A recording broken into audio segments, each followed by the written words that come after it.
Today, we're diving headfirst into the massive, threefold transformation that's currently underway at the legendary hypercar brand Bugatti.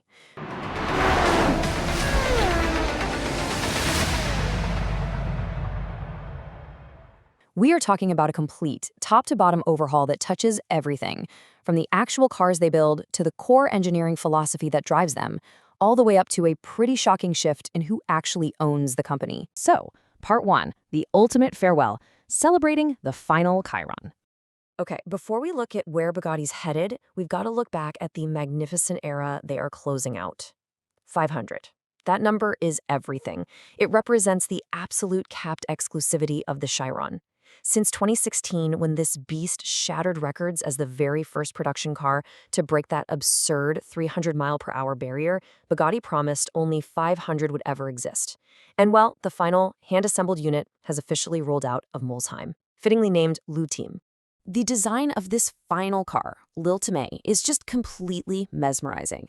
The Sur-Mesure team at Bugatti essentially reimagined the original 2016 design with this absolutely stunning color fade.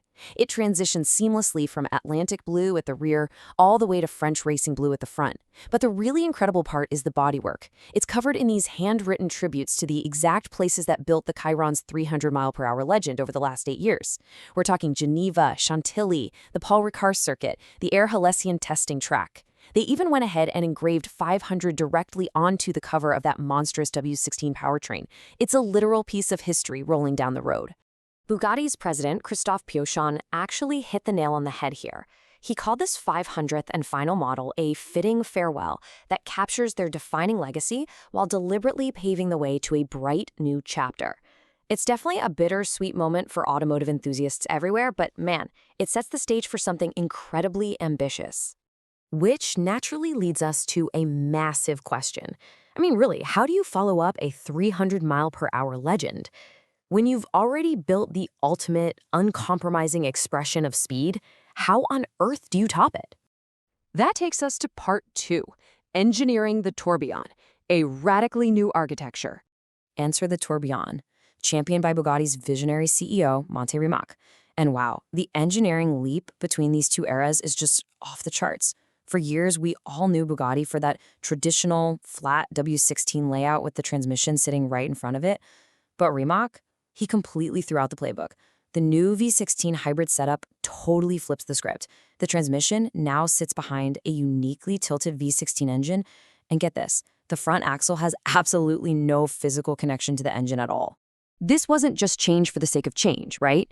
It's this brilliant cascading domino effect. Step 1. You tilt the V16 engine mounting. Why? Because Step 2, that creates the physical space you need to shove the transmission all the way to the rear. Step 3, this totally new packaging allows for a massive, much longer undercar diffuser.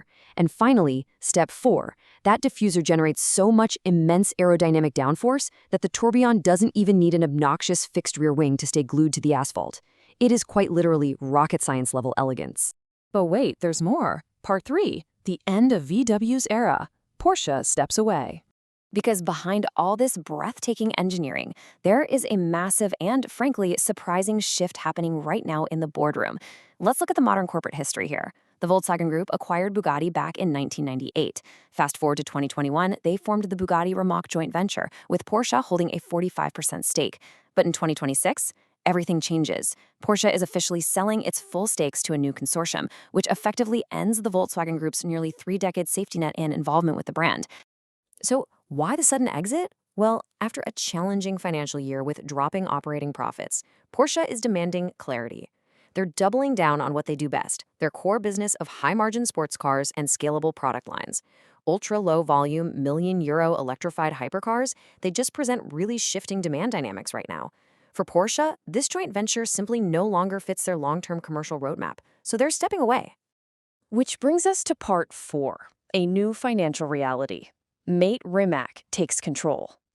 With Porsche out of the picture, the entire landscape shifts, and the pressure on Mate Rimac goes way, way up. That massive Volkswagen Group safety net we talked about, it's completely gone. Replacing it is an international financial consortium led by Hoff Capital, along with Blue 5 Capital and other institutional players. Now, keep in mind, these aren't legacy car makers who care purely about automotive heritage. They are financial investors, and as we all know, financial investors demand a solid, measurable return on their investment. It really is a stark contrast. Think about it. During the Porsche era, you had the safety net of a major automotive partner and a careful strategic balance between Bugatti's heritage and Remac's EV expertise. But now, in this new consortium era, Mate Rimac has total strategic freedom, sure, but he is completely exposed. In a hypercar segment where meeting expectations is notoriously, brutally difficult, there is significantly higher pressure from these financial backers. Remac's margin for error is now razor thin. And that leads us to our final section, Part 5, Bugatti's Uncompromising Future, the Ultimate Dilemma. Here's the ultimate dilemma for Bugatti's next chapter. The transition to the Tourbillon makes total sense on the engineering side, but the business side? That's staring down a massive question mark.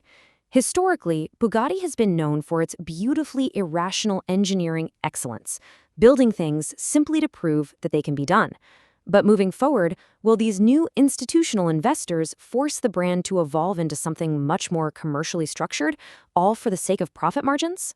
So, to wrap up this explainer, I want to leave you with a final thought. As Bugatti charges into this bold new era with the Tourbillon, armed with a radically decoupled V16 hybrid engine, but stripped entirely of the VW Group's financial armor, do you think Mate Rimac can actually sustain the magic of Bugatti all on his own?